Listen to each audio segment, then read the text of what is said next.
Hey everyone, hope you're having a fantastic Friday. My name is Eric Chevalier. I'm a co-founder here at Scout House, and I'll be your host today. Today's webinar and future programming are brought to you by the Meta Horizon Go-to-Market Academy.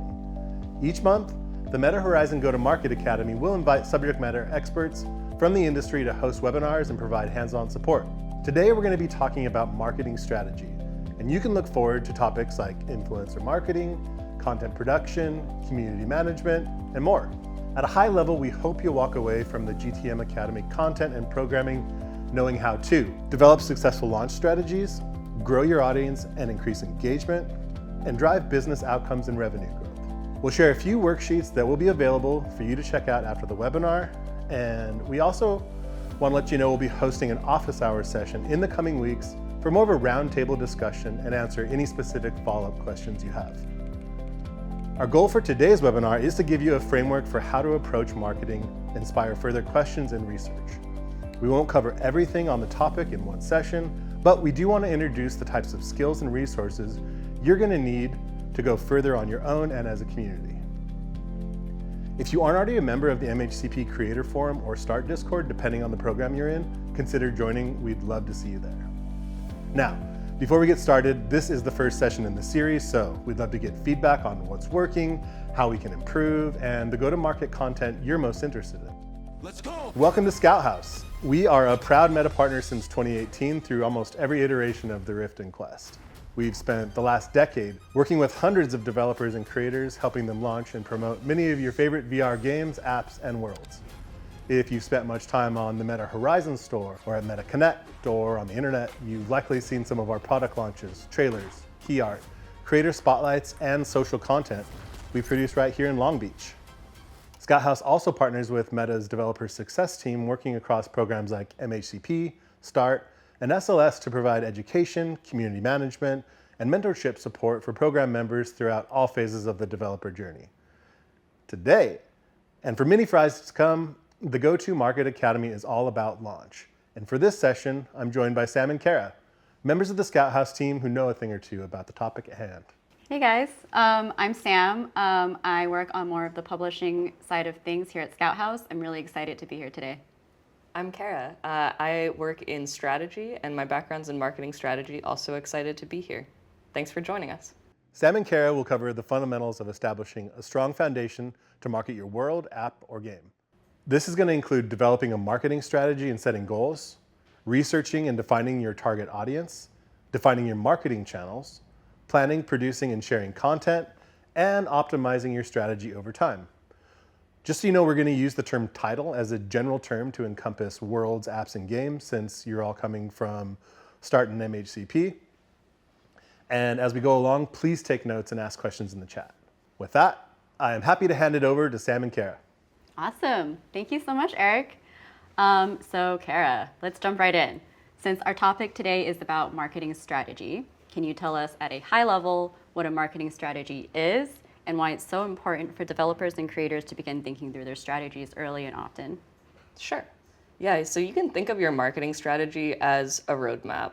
A well-rounded strategy is going to give you a guide to think through during your development process what kind of decisions you should make about what kind of content your audience might be most interested in. And then it can also help guide the content you're producing to promote it through launch and beyond. So overall, it's going to give you a bigger picture of what's most important. So a good strategy is doing a couple things. It's going to set really clear objectives. So what do you actually want to achieve with your title? It shows that you truly understand your target audience and you know exactly who you're trying to reach.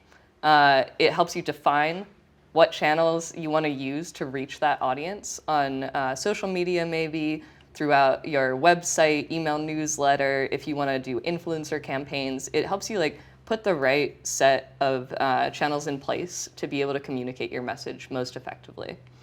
And then it guides what type of content you're going to produce. And most importantly, it gives you a way to measure success and think about what changes you might want to make if stuff isn't working on the way. So with that said, I think we can dive in a little bit deeper about how to set and achieve your goals. Yeah, let's do it. So different goals necessitate different approaches, right? So let's take a look at some examples of how different developers and creators have approached marketing based on whether their objective is to acquire new users, retain their existing community, or do a little bit of both. And so Breachers is a really great example of an acquisition-focused strategy. If you don't know what Breachers is about, they're a multiplayer VR shooter with an emphasis on the popular search and destroy game mode. And their launch approach relied really heavily on exciting gameplay hooks and the USPs of their genre within VR to draw people in for the first time. And so they understood that high-level competitive team play was going to be the thing that attracted gamers who value strategy and mechanical skill.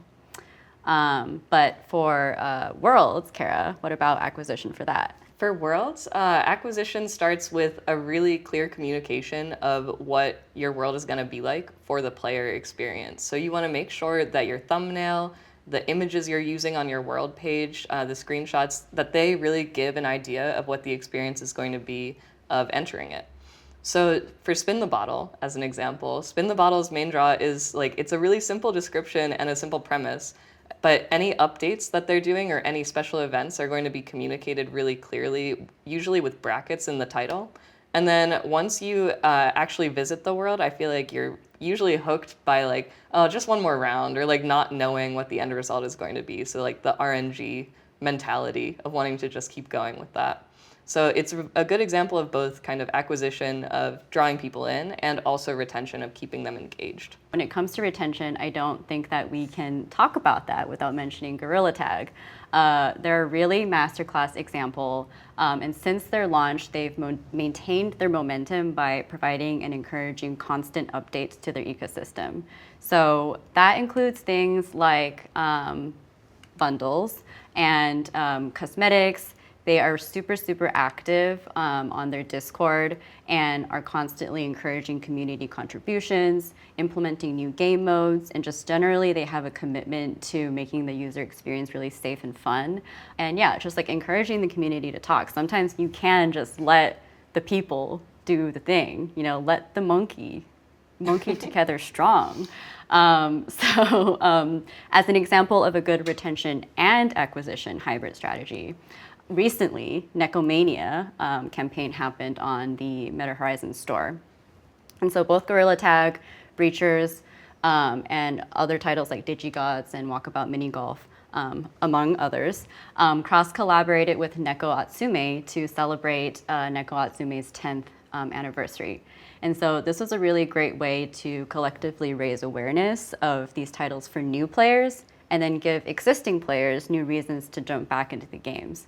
Because who doesn't like cute virtual cats? Maybe you don't like real cats, but virtual cats. Yeah, that's going to be an accidental theme that we come back to in this presentation, is that people really like cats. I know, but that means the next time we have to talk more about dogs. So make more dog apps, guys.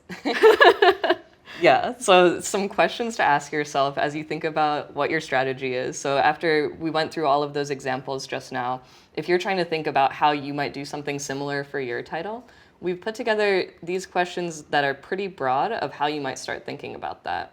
So first up, what's your vision for your title? What do you want it to become over time?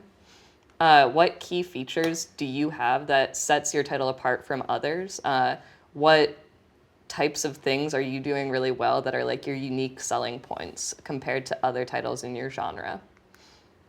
What are your specific priorities? So as a developer, as a creator, are you trying to grow a really engaged user community? Are you trying to make as much money as you possibly can? What are your goals for your title? And then how will you measure success against those goals? If you could pick one metric to look at to measure success about what goal you've set for yourself, what would that be?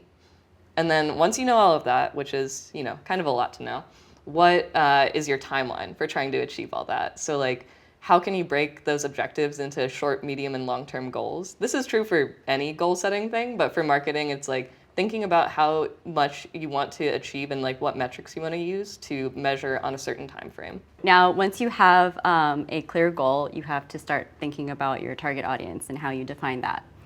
Defining your target audience starts by planning research objectives, gathering data, and then also analyzing your competitors to see where you can stand out.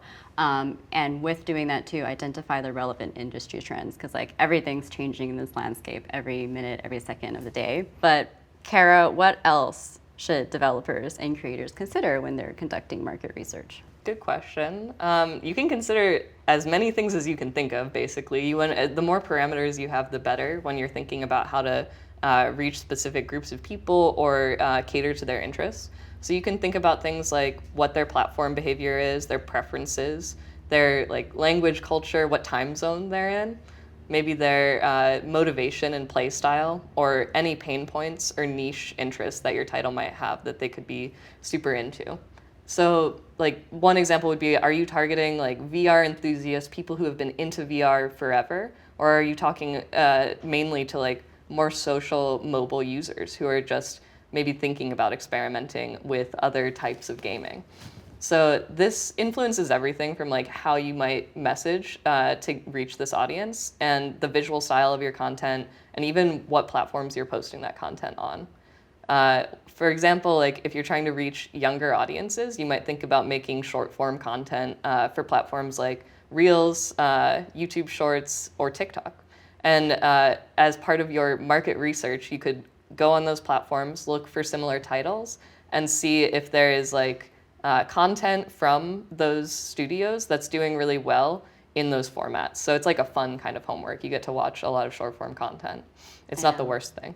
No, I love a good afternoon of just going on YouTube Shorts. That's my preferred short form platform. You're doing market research. Yeah, you're finding an audience. Yeah, for Mom, sure. I'm doing business. So a really good example of a game that has really taken advantage of these short form platforms is I Am Cat. So New Folder Games, they knew their audience and they deliberately focused on TIA, which is teens, adolescents, and young adults. I'm going to be throwing a lot of acronyms at you today, so write them down. And like TIAs, these are the kind of people who are going to be able to enjoy summer break and major holidays. So I Am Cat, by launching in early access before summer break and then timing their full release around Thanksgiving, captured that target audience of people who were like, wow, I have free time. What should I do? Should I just be a cat instead? Take a break from being a kid? And the devs like really encourage that. They encourage player freedom. And so if you wanted to stalk Virtual Granny, they could do that. And they could share that fun and silliness with anyone in the world who just wants to see some cats like get up to no good. As a result, a lot of short form content of like people doing this kind of like capture of like their player experience got posted and circulated on a lot of different social platforms that we were just talking about. And that is usually how you get more people to discover your title, and even more UGC gets made. So that leads us to our next topic about how to choose which platforms are going to be most important to making that happen and finding the right groups of people. Yeah, and so Kara, obviously platforms is a huge topic. Your marketing channels, that's a huge topic. We can spend an entire session on it, which hint, hint, we actually are going to be diving deeper into specific channel strategies like influencer marketing and community engagement in an upcoming Go-to-Market Academy session. So make sure you tune into that. But for today, we're going to just provide a very high-level overview of the 4 main types of channels to be aware of. So I will lovingly refer to it as PESO, which stands for paid, owned, earned, and shared. Don't come at me. I know I listed it out of order of the PESO thing that I just said, so you can say pose, whatever you want. But make Kara, your own yeah, acronym. make your own acronym. But yeah, I think we should talk about what sets them apart from each other. Yeah, totally. So paid channels are an easy place to start because they're essentially any form of digital advertising where you're paying to place your message in front of your target audience. So that's like sponsored posts, it's paid influencer campaigns, ads, things like that. And then owned channels are the platforms that you directly control. So that's like your website, your blog, your social profiles, a newsletter, email list, or even like your social media profiles that you're controlling what content you post to them. Yeah, and then you've got earned media. So that refers to organic mentions, things like that you don't pay for, coverage that you don't pay for. So press reviews, community buzz, people who are just reviewing your video and making content on their own.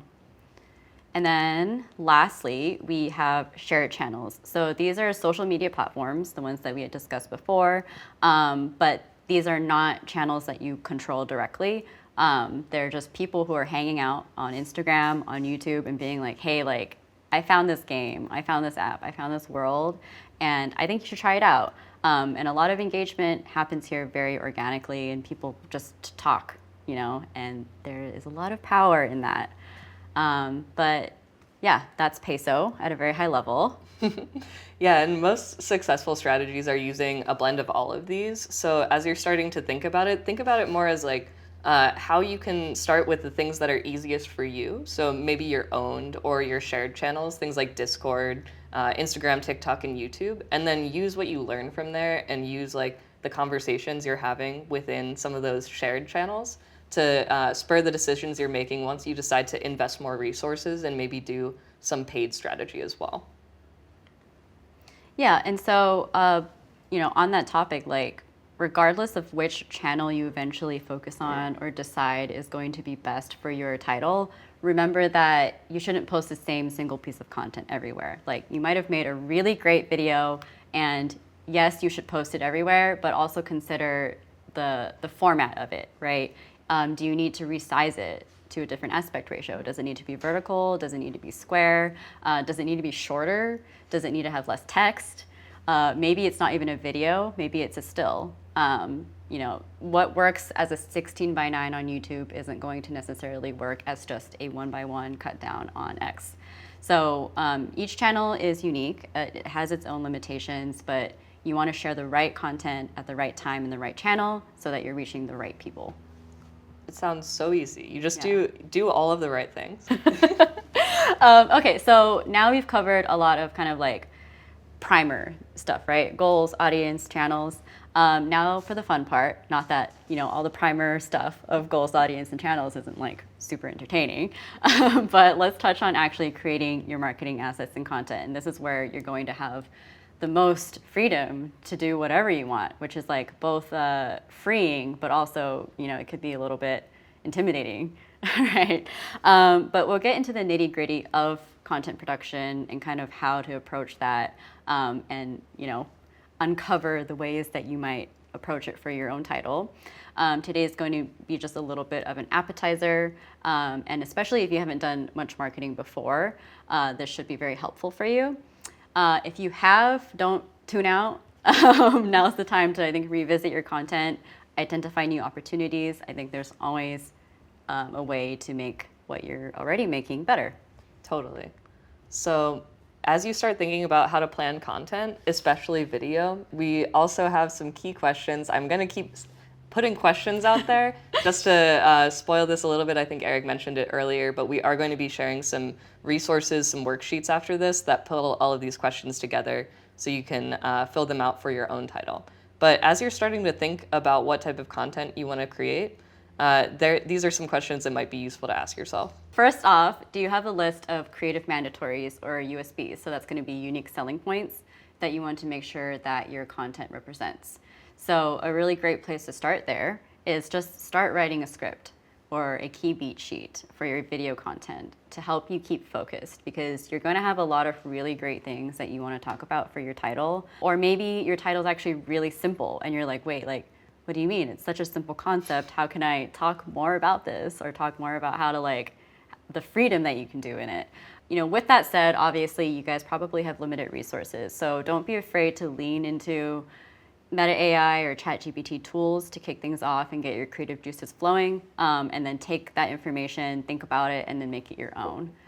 You should also think about how long you want your content to be. So as we talked about with short form content, those are really great for like quick gameplay highlights, for making kind of viral moments happen on social media. But for longer form content, you probably want to plan a little bit more. And these things can be more deep dives. Maybe it's just a gameplay preview video. Maybe it's just a long play of you hanging out somewhere social in Worlds to show that, you know, it's chill, it's vibin'. Everybody's just like vibin'.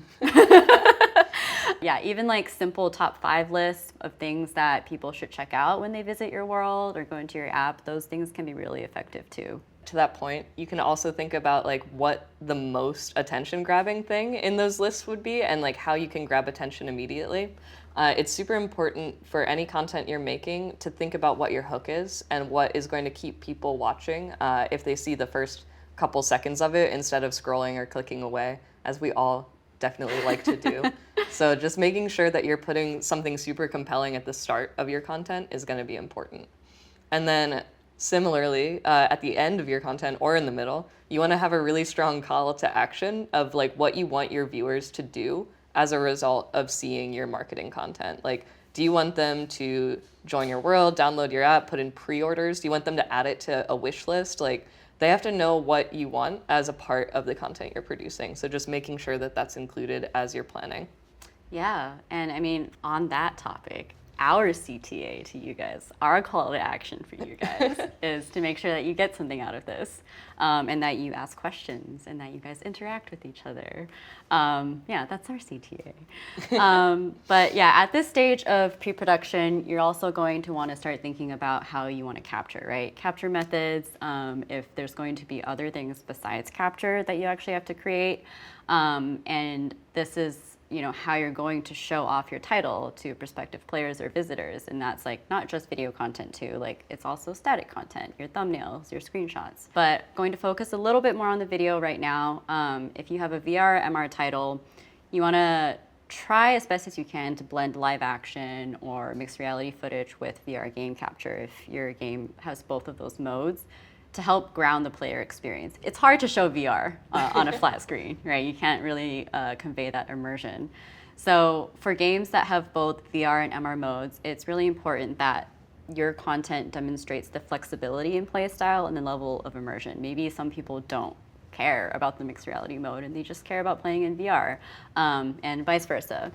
And then for mixed reality exclusive games, I think it's really important that it's obvious the mechanics were designed like around mixed reality as a mode itself and not an afterthought.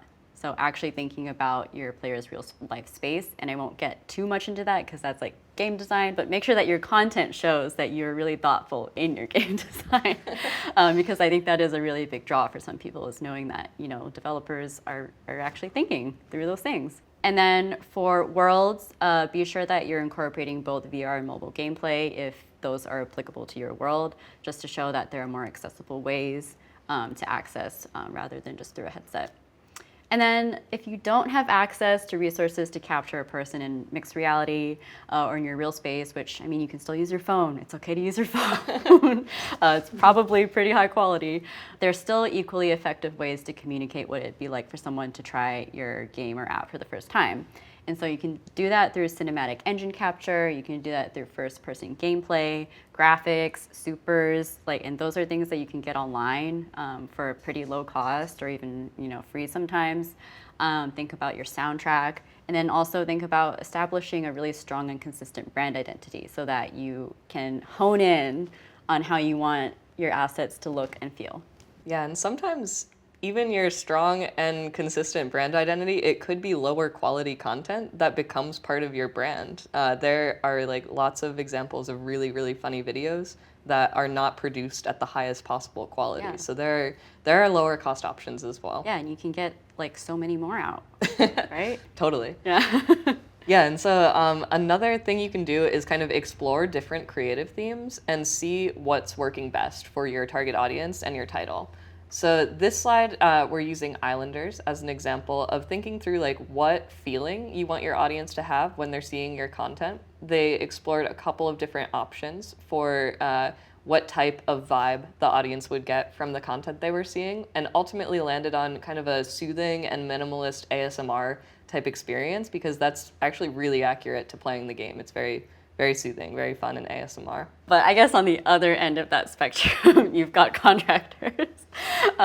Not supposed to be relaxing. It's supposed to be adrenaline inducing.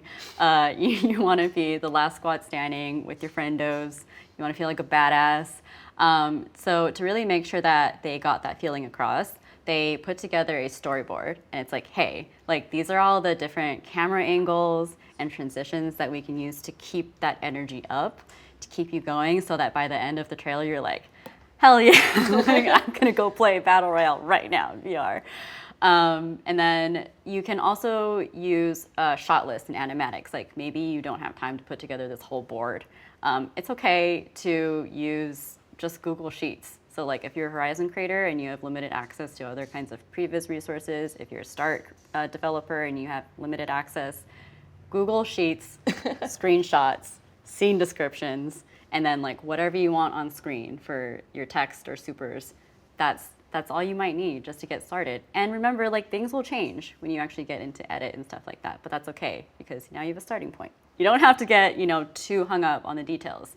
Your concepts can be fast, lower fidelity, what we were saying about the more like lower production quality assets, they're faster, you can iterate faster. And so if you just start with a bunch of like rough black and white sketches for composition, for placement, for your color values before layering in that detail and polish, you're going to probably be happier with your concept at the very end.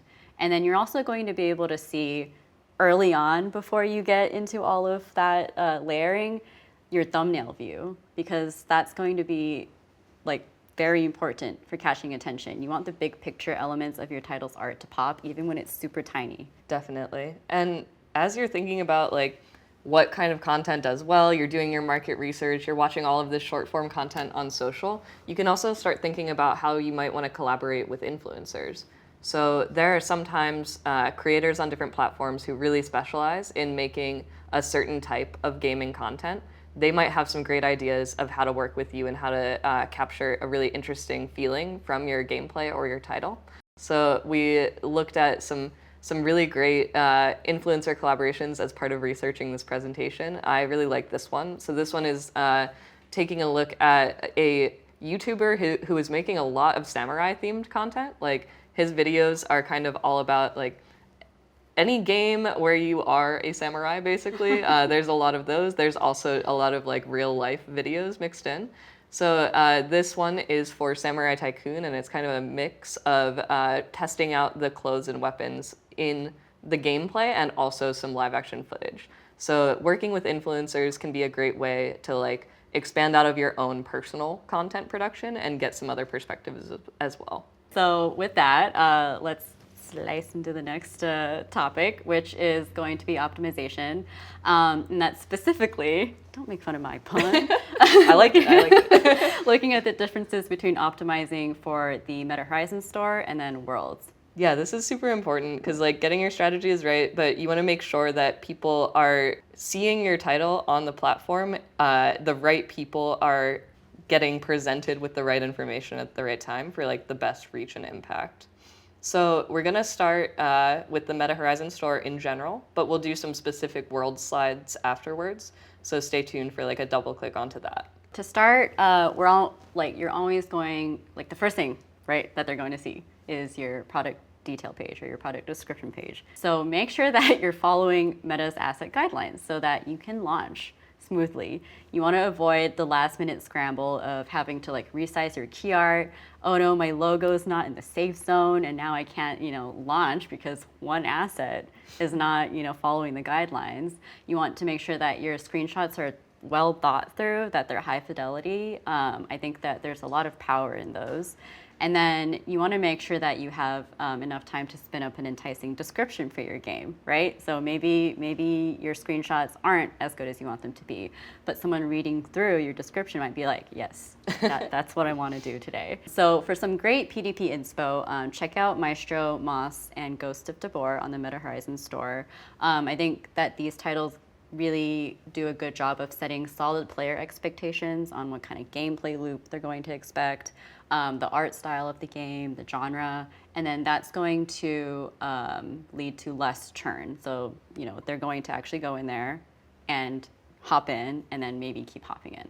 Definitely. And to the point of churn, there are a ton of decisions that you can make with access to really great analytics within your developer dashboard. So we've kind of hinted at these throughout this presentation, but making sure that you're looking at the data that's available to you and looking at specific timeframes for that data is going to be very helpful to like evaluating what's working and what's not as you test out different strategies.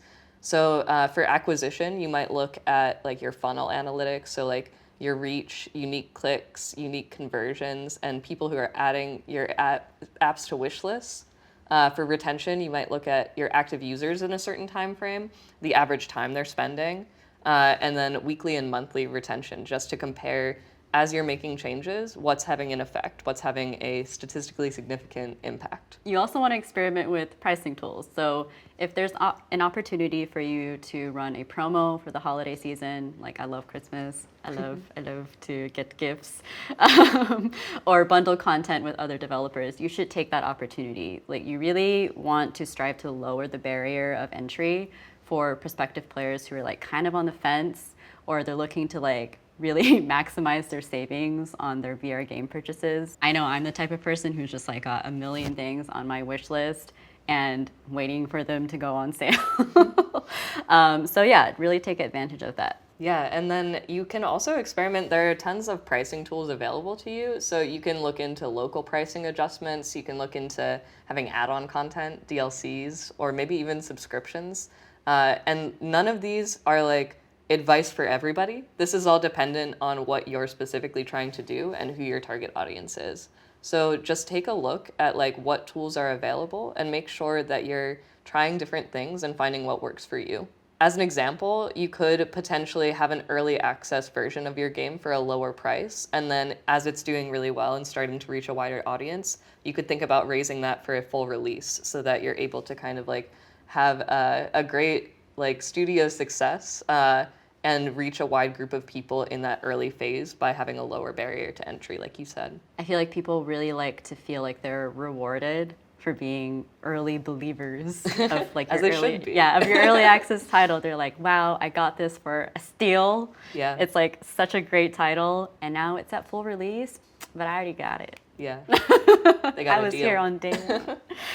Thanks, Kara. That was a really great kind of like very quick run through on optimization for the Horizon, Meta Horizon store. So I think now onto the promised land that Kara mentioned of talking about worlds and how we can optimize our strategies for worlds. So I'm going to talk a little bit more about the PDP optimization because I think that is still like the most important thing. It's your landing page, right? And it's similar to the strategies for your Meta Horizon PDP, but the execution differs a little bit, right? Since Worlds operates off that free-to-play model, and then you really lean into in-world purchases to monetize. So for starters, make sure that you're testing your titles assets across different platforms. So your audience is probably going to be a little bit more varied in terms of where they're discovering your title. So they might be looking on mobile, they might be discovering through web, or maybe they're in headset and they're just like figuring out where they want to go. So consider where your target audience might be more likely to encounter your world. And then if so, you harking back to the thumbnail thing, make sure that you put a particular emphasis on eye-catching thumbnail images. If people are going to be seeing it on mobile, it's going to be a lot smaller. You have very little real estate to work with, so you have to do the most you can with it. Yeah, and as we were mentioning earlier, another call to action for this presentation is if you haven't already, make sure to join the forum and connect with other creators who are also making worlds. You can find collaborators, you can find people to give great feedback on your world, but you can also find a really social experience because Worlds is social fundamentally, so making it a key part of promoting your world in addition to creating it is going to be great. So you want to lean into that. Yeah, remember y'all are all friends here. Y'all love each other. Make sure that you support each other. And then similar to what we were talking about for analytics previously, make sure that you take a look at your world-specific analytics as well to give you info to make better decisions. So you might look at things like your visits and your unique daily or weekly visits for your user acquisition metrics, or you could also take a look at things like for retention, the average time that people are spending in your world, how many people are in there concurrently, and then churn rate, like we were talking about before, the people who are maybe visiting once and then not coming back. If you're seeing that, you know that you want to make some changes to have better retention and to like maybe more accurately represent your player experience, your visitor experience ahead of time, so that people are not surprised when they're visiting your world. They have like their expectations set accurately and they're excited to be there. So beyond major updates, you want to continue optimizing your start page. So A/B testing, that's a super, super important tool. I cannot emphasize that more. And right now that's available to Start developers and maybe coming very soon on the Horizon Worlds front of things. So keep an eye out for that. And so A/B testing involves testing variations. So different key art, descriptions, or screenshots to see which one gives you better results. So like a higher conversion rate or something like that. And you'll know that you've ran a successful test if your test concludes in a statistically significant, or I think Kara like dropped it like very briefly, a stat sig result, or SS, whatever acronym you want to use for that.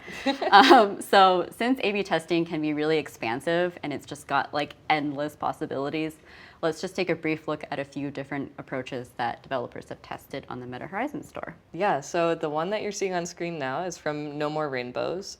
So they were setting out to test a couple parameters. It's kind of like a spot the differences game. You can see that there's a different logo placement and also different main colors that are in these two pieces of key art. So the results of this A/B test, they saw that the one on the left, so the blue one, showed an increase in their click-through rate, their CTR. We're gonna keep doing the acronyms. And so since that was the ultimate winner, they were able to kind of like optimize and have better metrics by using that key art. This isn't to say that like that's proof that you should always have your logo on the right. Yeah, maybe, but like maybe you have a preference for where your logo might be, but make sure that other people, you know, have a chance to express their preferences. Yeah. I feel like for acronym, we should ask our viewers to create an acronym of acronym. Yeah. Anyway, sorry, my Yeah. brain. So like Kara was saying, there's no really silver bullet or surefire way to determine whether like blue's better than red all the time, or if like an off-center logo is going to do better, or a center-aligned logo is better.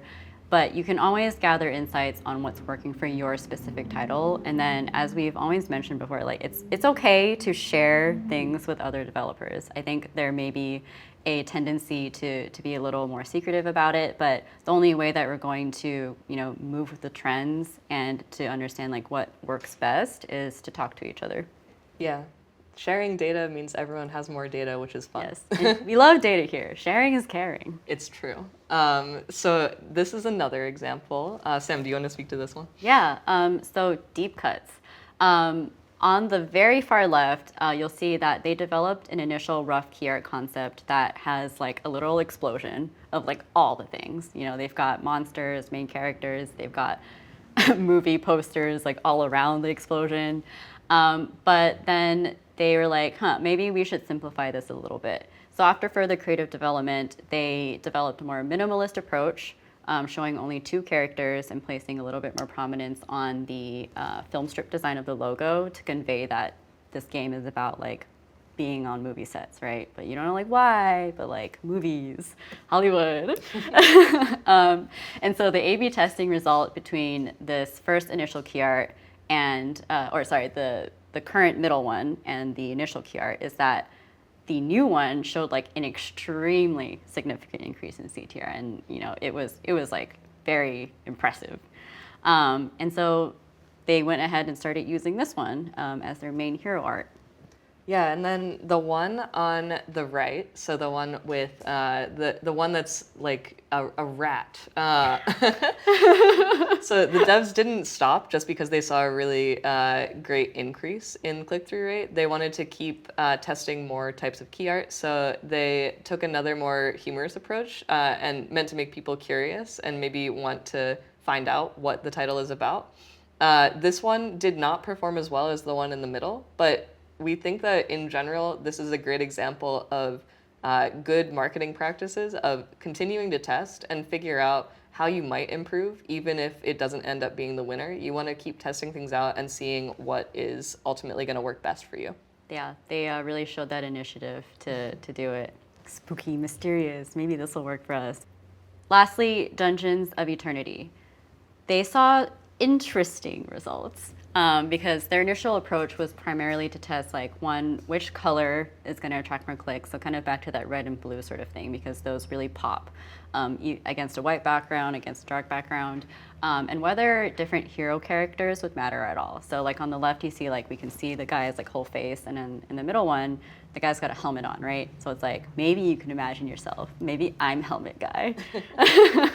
But the interesting part of this is that both of these initial keywords performed really similarly, which you might think is maybe a bad thing, right? Oh man, it says my test is inconclusive. But maybe it's a bad thing. Maybe it's a good thing. Maybe you produced two really equally great key arts. So now you have to think about what you want to tweak. What is one thing that you would change, a variable that you want to test to see if you can optimize more. And so the devs explored then using a lighter paint over instead as their element to test. And they did see a notable increase in performance, which is a stat sig result. And their theory is that a lighter paint over, it maybe is more representative of the game and the actual player experience. And so the expectations were set better up front. Totally, yeah, and the common theme here is that it's always best practices to keep testing, even if you found some styles that are working for you now. Things can always change and develop. You might find new audiences over time. They might have different preferences. So unfortunately, marketing is not always the same, and our advice cannot stay the same forever. So instead, we're going to tell you to just stay flexible, continue trying new things, look at those analytics, and then make adjustments based on those to where you want to be, and try to keep optimizing your strategy over time. Stay flexible, y'all. All right, so like Kara was saying, I think we are close to time. So let's just do a quick recap. Totally, yeah, there will be more Meta Horizon Go-to-Market Academy sessions and resources to help you with your launch strategy. So if there are parts of today's presentation or other similar topics that you want to learn more about, just make sure to fill out a post-event survey that we will send you so that you can share your ideas and feedback, because ultimately we all want this to help you and work best for you. Yeah. And if I have met you before, if you're an MHCP creator or a Start dev I've met before, I hope to see your name on a feedback form. Let us know how we're doing. So yeah, just to summarize what we went over today. So we started with what is a marketing strategy, right? We talked about that, defined it. We talked about how then you can set your goals for marketing, then define your audience, and then from your audience, define the right channel for yourself and how you might go about choosing that. And then we talked about some starting tips for how you can start creating your marketing assets and your content. And then finally, we talked about optimization, which is kind of the process that you should be implementing always, no matter what phase you're in your development. And it should be kind of the underlying spirit of optimization. Yeah. Totally. And these are all of those worksheets that we were plugging throughout this session. You can check them out after this webinar. Keep an eye out for those, but these are the places to find all those questions we were asking, basically, and think about how you might apply this advice to your title. And if you go through that process and you have a specific marketing question, please bring it to Office Hours Q&A, which I think we mentioned we'll be hosting in the coming weeks, so we will announce that soon. Yeah, and this is going to be available to both Start and MHCP programs, so be sure to check it out. And I think that with that, we can conclude the session for today. It was really nice hanging out with you guys. We hope you enjoyed hanging out with us as well, and that you found the webinar informative and helpful. And if you didn't, remember to fill out the post-event survey. Yeah, we want to hear from you and make sure that this session was super useful to you and your launch marketing process. So thank you so much for joining. We will pass it back over to Eric to wrap us up. Thanks everyone for joining us today. A big thank you to Kara, Sam, the Scout House production team, our friends at Meta, and most of all you, the developers and creators who give us something to talk about. We look forward to seeing you at next month's Go-to-Market Academy session on influencer marketing. Say hey if you see us on Discord in the meantime, and have a great weekend.